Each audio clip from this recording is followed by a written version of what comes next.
Sur le mont du Calvaire, il était une croix où Jésus souffrit tant de douleur.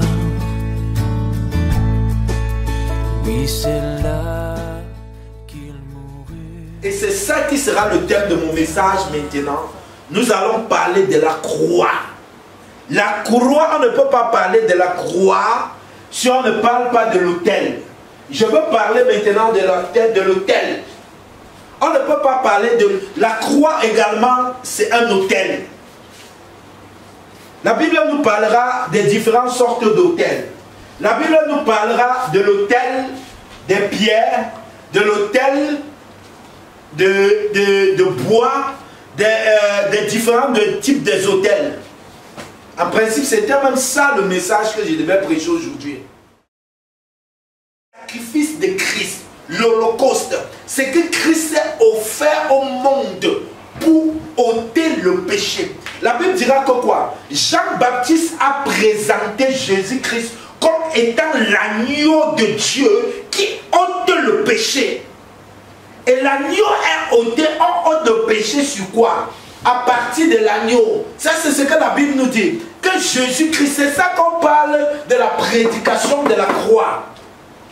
Quelles sont les implications? Et je pense que nous avons eu à partager ça ici. Ce que la croix a apporté à l'homme.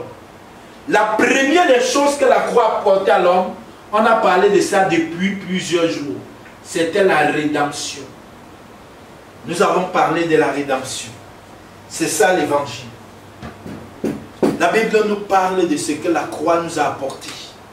La première des choses que la croix nous a apporté, c'est la rédemption qui veut dire quoi? Qui veut dire délivrance. Qui veut dire la rédemption, la justification. Qui parlera de la justification. Il y a la rédemption, il y a la justification, il y a l'adoption.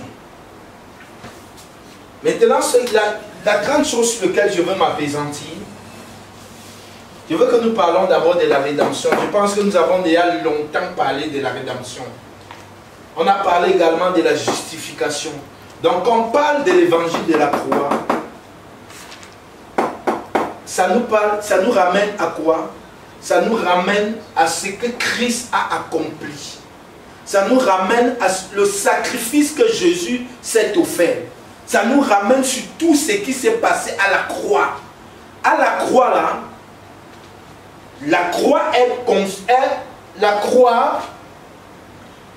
un autel. Et sur cet autel, il y a un sacrifice qui a été placé. Ce sacrifice n'est rien d'autre que le corps de Christ. Et maintenant, la Bible dira que par ce sacrifice, son sang qui a coulé, c'est à partir de ce sang-là, parce que ce qui se passait dans le temple, quand l'homme avait péché, on faisait quoi?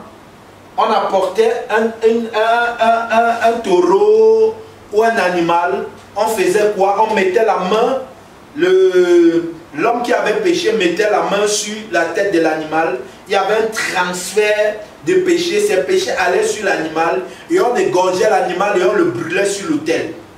Et Christ maintenant, tout ce que Christ a accompli, c'est la même chose, le même processus, la même chose. C'est pour cela que Paul parle de l'évangile de la croix. Dieu a révélé à Paul, en disant à Paul que Paul, le sacrifice que tu as vu là, Christ là, le corps, quand on parle de l'agneau immolé, quand vous parlez que, regardez là où Jésus est né, la Bible dira que Jésus est né dans une étape. Pourquoi il est né dans une étape? Il est né parce qu'il était l'agneau également. C'est pour ça qu'il est né dans une étape. Il était l'agneau immolé. Il est né dans une étape, quelque part là-bas à Bethléem. C'est là où il est né, là où les animaux sont nés, là où on garde les animaux. Pourquoi? Parce qu'en tant qu'agneau immolé, il venait, ça nous indiquait également sa mission. C'était il devait accomplir. Et maintenant, quand on parle de l'évangile de la croix, on parle également du sang.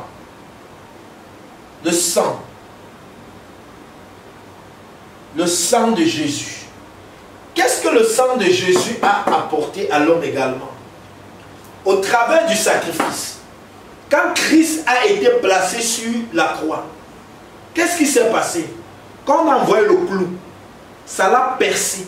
Son sang est sorti. Quand également étant à la croix, on dira que quoi? On a percé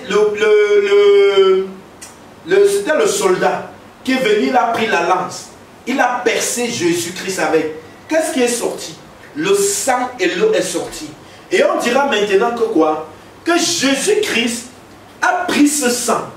Il est parti présenter le sang là. Pas dans le sanctuaire terrestre. Il est monté en haut là-bas.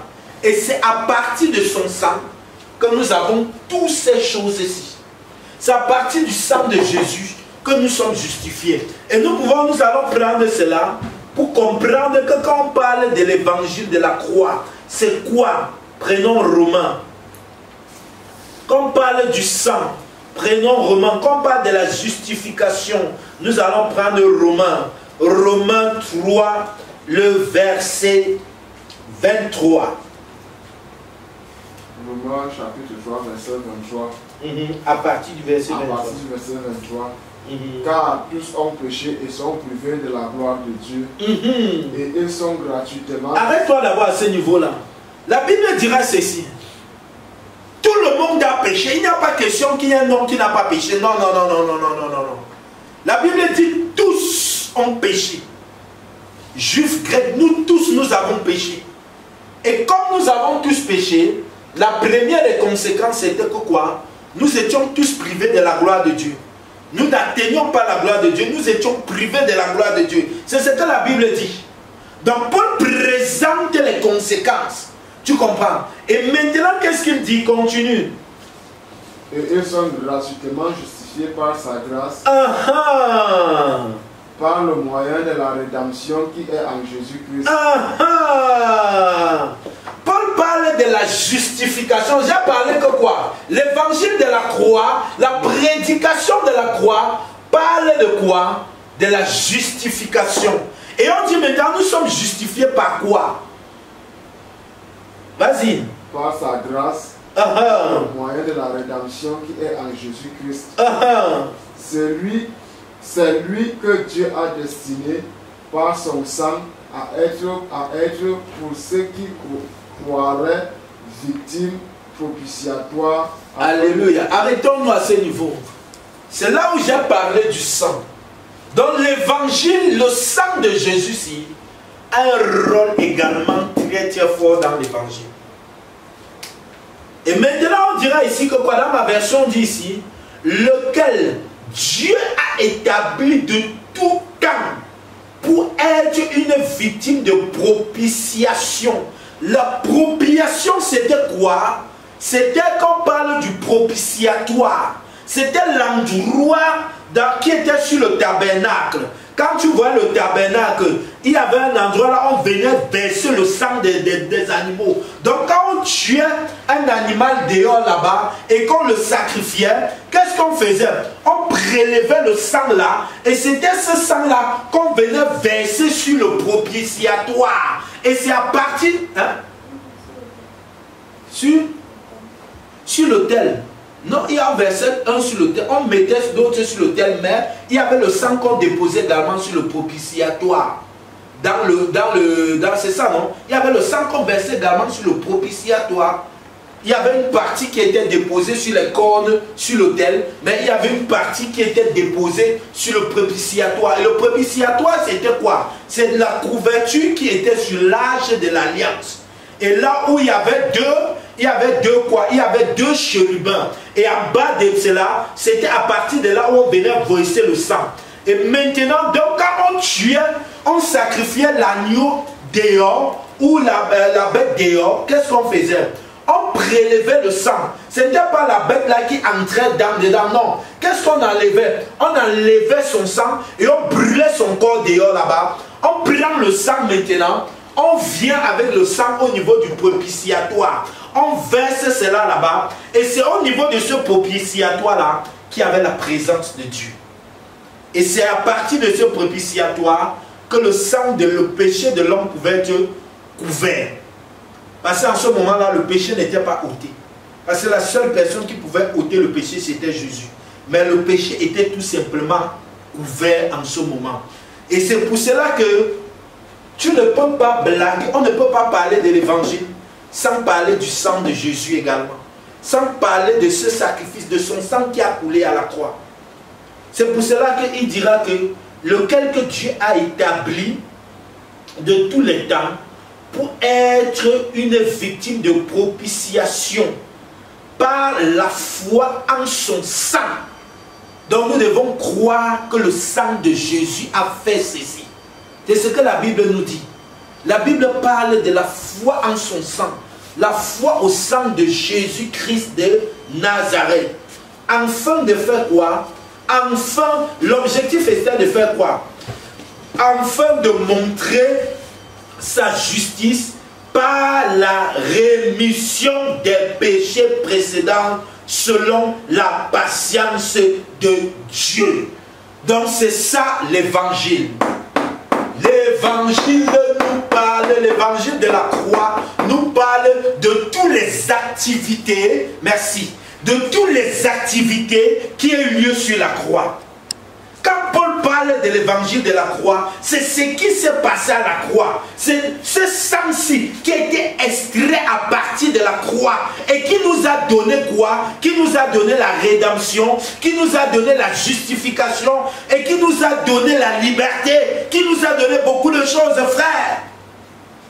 Le sang de Jésus, le sang à sa croix. Donc c'est pour cela que c'est ça l'évangile. L'évangile, c'est de parler de ça, de ce que le sang a fait à l'homme, de ce que le sang de Jésus a apporté dans la vie de l'homme. Et maintenant, à partir de ce sang-là, nous avons obtenu ce qu'on appelle la délivrance. Donc le sang, merci, je veux un peu effacer ici, j'espère qu'on a déjà pris.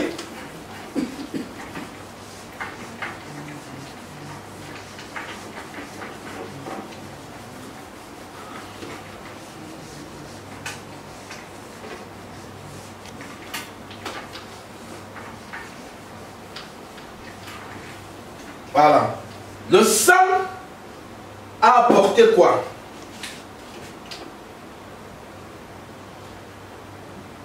A apporté ce que nous appelons la rédemption.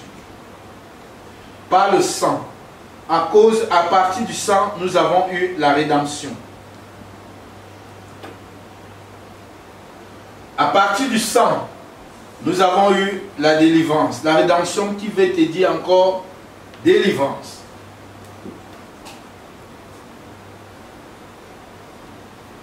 Rédemption, sang, le sang de Jésus nous a accordé la rédemption, ça nous a accordé également la délivrance.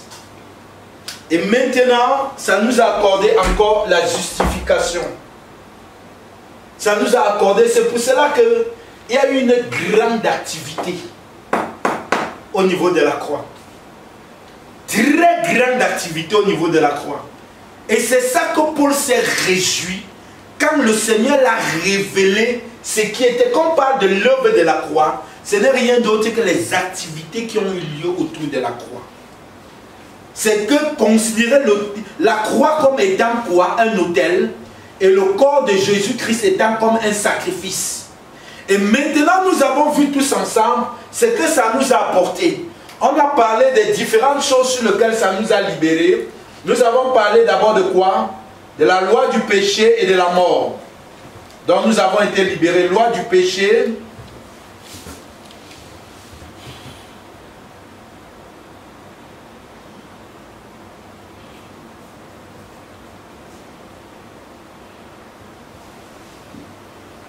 La loi du péché et de la mort. Je pense que nous avons eu à parler de ça. On a parlé de ce que la rédemption nous a apporté. La loi du péché et de la mort. Ça nous a libérés également de la puissance des ténèbres. Ça nous a libérés également de la vaine manière de vivre que nous avons reçue de la maison de nos pères. Ça nous a libérés également de la maladie. Ça nous a libérés également de nos propres péchés également.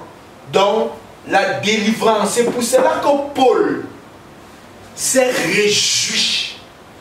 Frère, si nous ne prêchons pas la croix, nous ne pouvons pas voir les gens libérés du péché.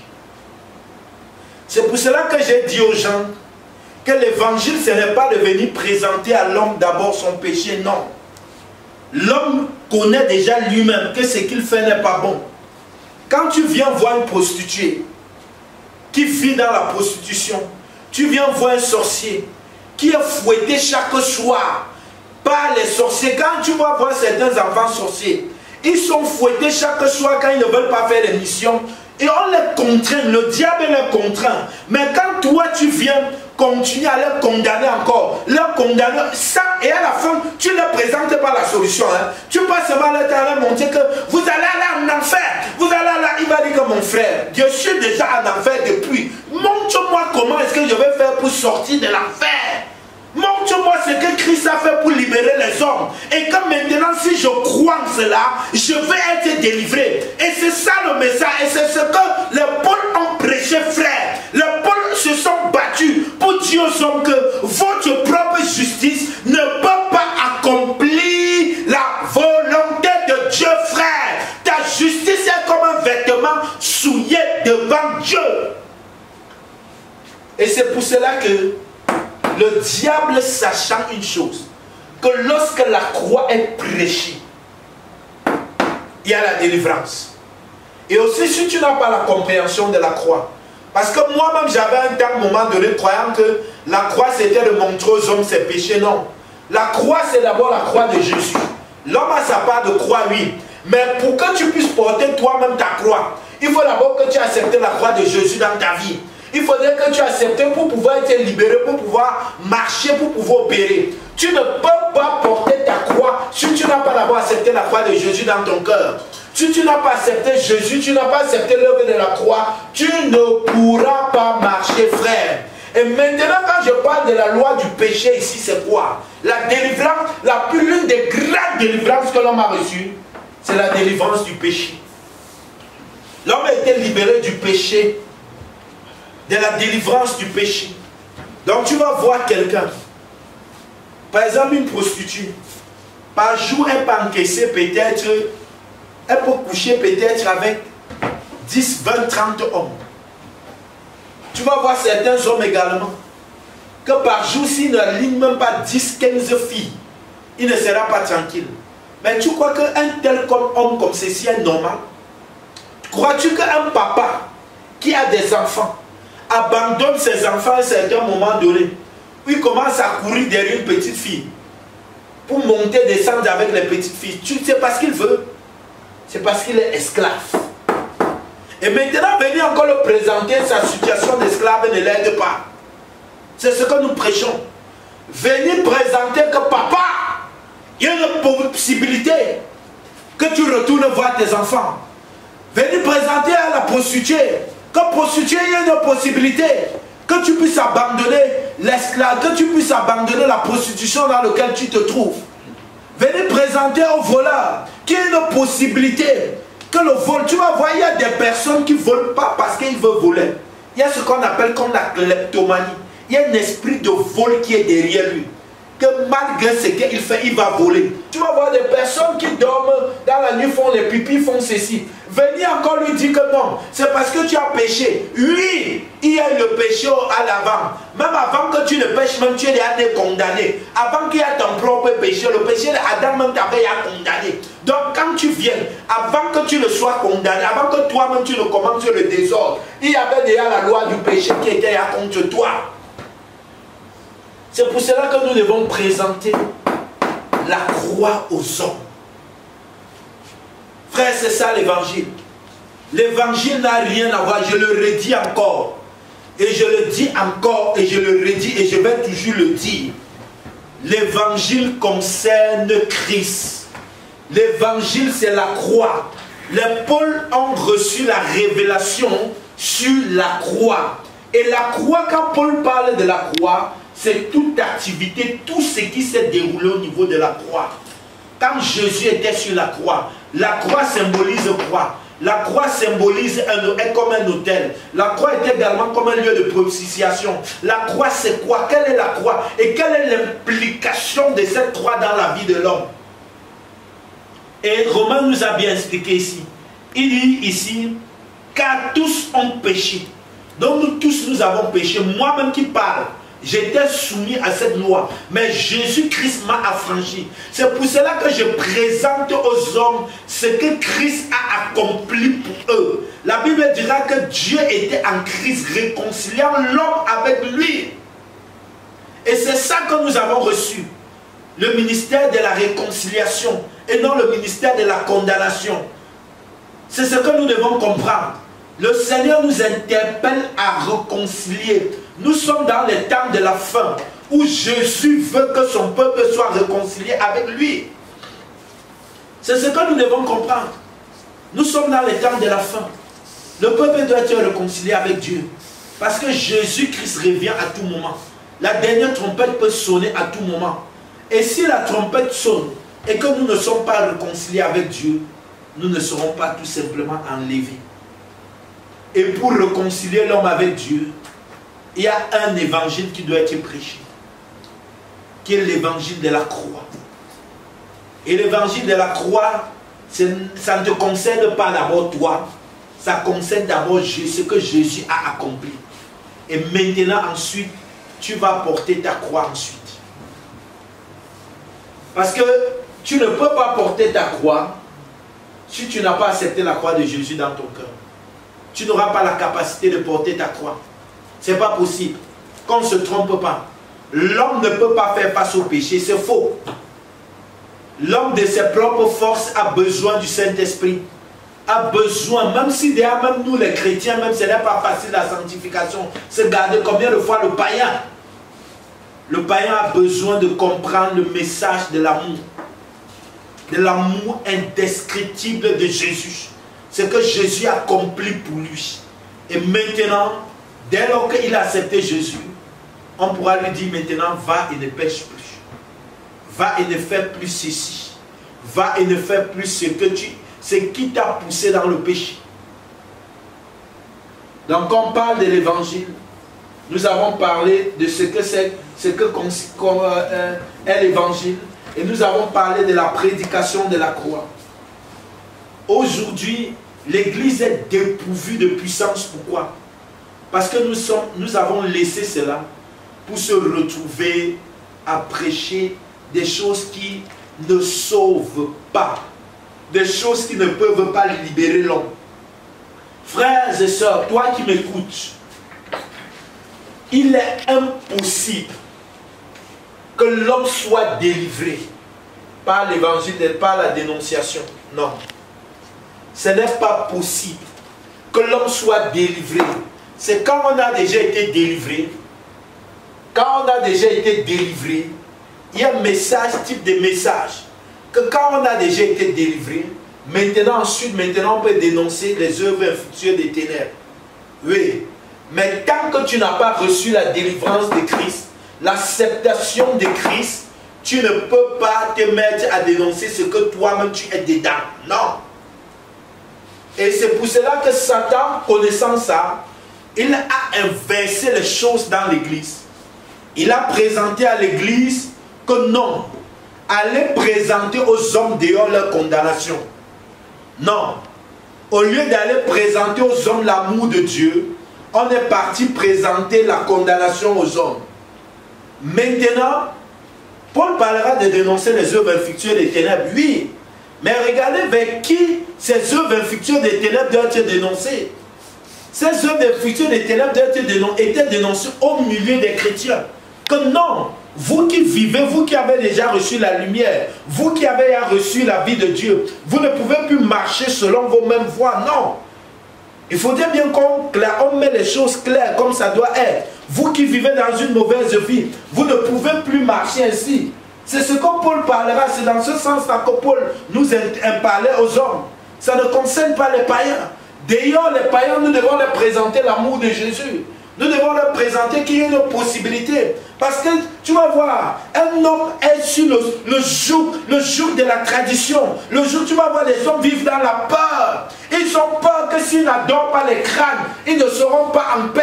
Ils n'adorent pas les crânes. Ils ne vont pas avoir la sécurité. Ils ne vont pas avoir la protection. Mais quand toi, tu vas venir seulement commencer, oh, les crânes sont montés, les crânes, c'est vrai. Les crânes sont mauvais, c'est ceci. Mais présente-le la solution.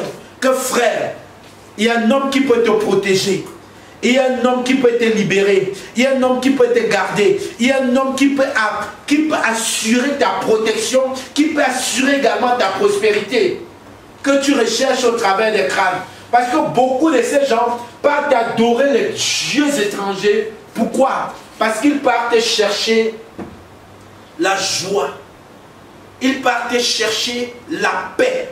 Ils partent chercher la protection chez ces dieux étrangers. Mais quand toi tu vas venir, commencer encore à l'insulter avec ça, frère, ça ne va pas passer. Je parle avec l'expérience en tant qu'évangéliste. J'ai travaillé, beaucoup de mes pères à l'époque me parlaient par rapport à cela. Mais je ne comprenais pas ça. Je leur disais que, ah, laisse ça le vieux. Nous on va casser tout. Parce que j'aimais casser. J'aimais ces choses-là. Pourquoi? Parce que ça glorifiait, ça exaltait également mon ego et ma chair. Et c'est là où un homme de Dieu m'avait dit, mon fils, tu ne vas pas gagner ces gens en les faisant ici. Je croyais qu'il mentait. Mais c'est avec l'expérience et le temps que j'ai compris que pour libérer ces hommes, il fallait que je leur présente ce que Jésus-Christ a accompli. Il fallait que je leur présente l'amour. Il fallait que je leur parle de la rédemption. Je leur parle de la justification. Je leur parle du sang. Mais si moi-même, on ne m'avait pas appris ça, on ne m'avait pas appris ça, je devais aller prêcher ça comment? Je suis allé prêcher ce que mes pères m'avaient aussi appris. Et c'est pour cela que je n'avais pas les résultats dans ce que je faisais. Et c'est pour cela que depuis que le Saint-Esprit m'a révélé Jésus, j'ai décidé que je vais prêcher la prédication de la croix. Je vais prêcher l'évangile. Je vais prêcher la solution. Je vais prêcher ce que Christ a accompli pour les hommes. Merci. Et s'il y a des questions, on va passer aux questions-réponses. S'il y a des questions, ce que vous avez compris, ce que vous n'avez pas compris, on va passer aux questions-réponses.